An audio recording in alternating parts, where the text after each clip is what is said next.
대표님, 혹시 이런 생각 해보신 적 있으세요? 나는 그저 운이 좋아서 여기까지 온 것 같아. 내가 뭘 안다고 사람을 뽑고 회사를 이끌고 있을까? 언젠가는 내가 사실은 똑똑하지도 않고 잘 모르는 사람인 게 다 들통날지도 몰라.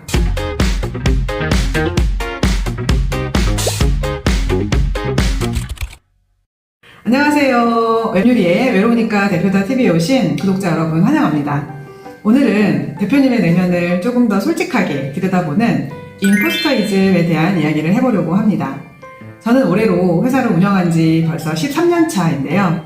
기업을 한 지 10년이 훌쩍 지났지만 대표라는 자리는 여전히 어렵고 늘 부족하다는 생각이 들어서 익숙해지지는 않는 자리인 것 같습니다. 직원들 앞에서는 항상 완벽해 보여야 할 것 같고 뭔가를 몰라서는 안 되고 실수하면 안 된다는 그런 보이지 않는 강박도 있는 것 같아요. 솔직히 말하면 저도 두렵습니다. 내 부족함이 보이면 어떠지? 내가 모르는 걸 알게 되면 실망하지는 않을까? 내가 겉으로는 그럴듯해 보이지만 사실은 가짜 대표는 아닐까? 이런 마음이 드는 건 사실인 것 같아요. 대표님들도 한 번쯤은 느껴보셨을까요? 사실 사람들은 어느 정도 가면을 쓰고 살아갑니다. 살다 보면은 마음과는 다르게 때에 따라서 목표점으로 포커스 페이스를 유지를 해야 할 때도 있고요. 또 어떨 때는 굉장히 또 밝은 척 연기를 해야 될 때도 있죠. 그럴 때마다 우리는 그때그때 맞는 가면을 장착하고 대인관계를 하면서 살아가는데요. 대표님도 혹시 임포스터이즘이라는 말 들어보셨나요? 임포스터이즘이라는 말은 자신이 마치 다른 사람을 속이고 있다고 느끼는 심리적인 상태로 교육 정도나 경험, 성취 정도와는 상관없이 스스로에 대한 불신과 스스로 무능하다고 느끼는 성향을 말한다고 합니다. 쉽게 말하면 자기 자신을 사기꾼처럼 느끼는 마음이에요. 저는 사실 리사 손 교수의 임포스터라는 책을 읽고 처음 접하게 된 용어였거든요. 제 기억을 한참 더듬어 보니까 예전에 저희 아이들 둘이서 어몽어스라는 게임을 하는데 임포스터 이렇게 하면서 놀면서 하는 말로 들어보긴 한 것 같더라고요. 그냥 저는 그때는 아이들 세계에서 하는 용어겠거니 라고 생각을 했던 것 같아요. 겉으로는 또 사회적으로 성공한 것처럼 보이지만 속으로는 나는 이 자리에 있을 자격이 없다고 느끼는 거죠. 이 증상은 인구의 70%가 경험을 한다고 추정될 정도로 많은 사람들이 겪는 현상인데요. 의외로 성취 수준 높은 사람일수록 더 자주 겪는다고 합니다. 특히 이제 저와 같은 여성 리더나 창업가 그리고 혼자 모든 걸 감당해야 되는 기업 대표님들에게도 많이 나타나는 현상이라고 해요. 왜 그럴까요? 또 그 이유는 무엇일까요? 이 대표라는 말 안에는 책임, 리더십, 완벽함 이런 말들이 너무 많이 붙어 있잖아요.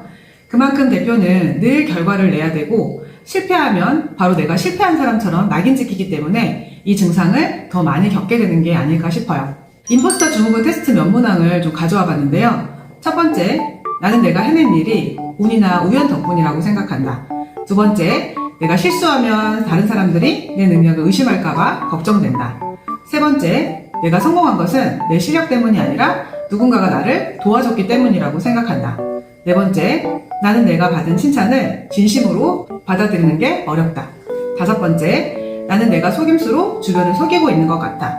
이런 문항들인데요. 어떠신가요? 거의 대부분의 문항이 혹시 나인 것처럼 느껴지면 대표님은 이미 임포스터 증후군을 겪고 있을 가능성이 큽니다. 저도 임포스터 증후군 테스트 20문항을 제가 체크해보니까요. 총 100점 만점에 61점이 나오더라고요. 거기서 하는 말이 당신은 상당한 임포스터 증후군을 겪고 있습니다 라고 말해주더라고요.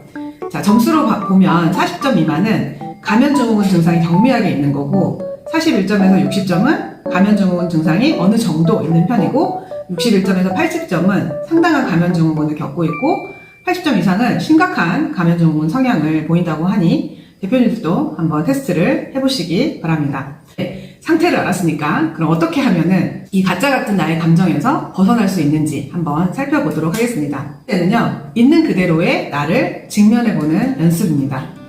지금 내가 느끼는 불안이나 두려움이 어디서 오는지 조용히 써보거나 말로 꺼내보는 거죠. 생각보다 이 감정은 진짜가 아닌 생각일 때가 더 많습니다.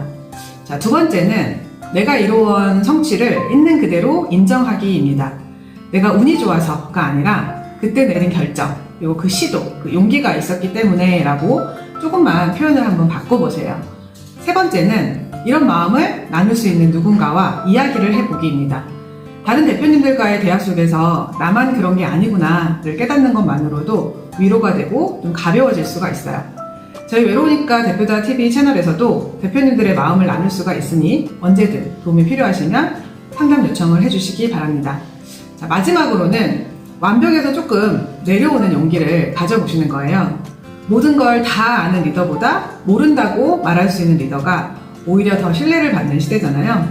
실수해도 괜찮다고, 그 실수 속에서 더 나아지는 게 리더의 길이라고 스스로에게 말해주시면 좋겠습니다. 오늘 이 이야기를 놔두면서 저도 다시 한번 생각을 했습니다. 나는 진짜 대표가 맞을까? 라는 질문은 사실 나는 지금 이 자리에서 진심을 다하고 있는가로 바꿔도 괜찮지 않을까라고요. 대표님, 우리는 완벽한 대표가 아니라 끊임없이 배우고 성장하는 대표잖아요. 그 자체로도 충분합니다. 오늘도 있는 그대로의 나를 인정하는 하루가 되시길 바라고요. 오늘 영상이 대표님께도 소소한 힘이 되었기를 바라면서 영상을 보신 후에 댓글로 한 줄 소감 남겨주시면 큰 힘이 될 것 같습니다. 그리고 혹시 요즘 고민이 있으시다면 채널에 링크된 저희 고민상담 신청서도 편하게 작성을 해주세요. 선정된 사연은 이 채널을 통해 함께 나누고 함께 길을 찾아보겠습니다. 자, 대표님들의 정신 건강과 행복을 위해 김유리의 외로우니까 대표다 TV는 오늘도 우리 대한민국 국가대표 중소기업 대표님들을 응원합니다. 이번 영상도 시청해 주셔서 진심으로 감사드리고요. 다음 영상도 기대해 주세요. 구독, 좋아요, 고고!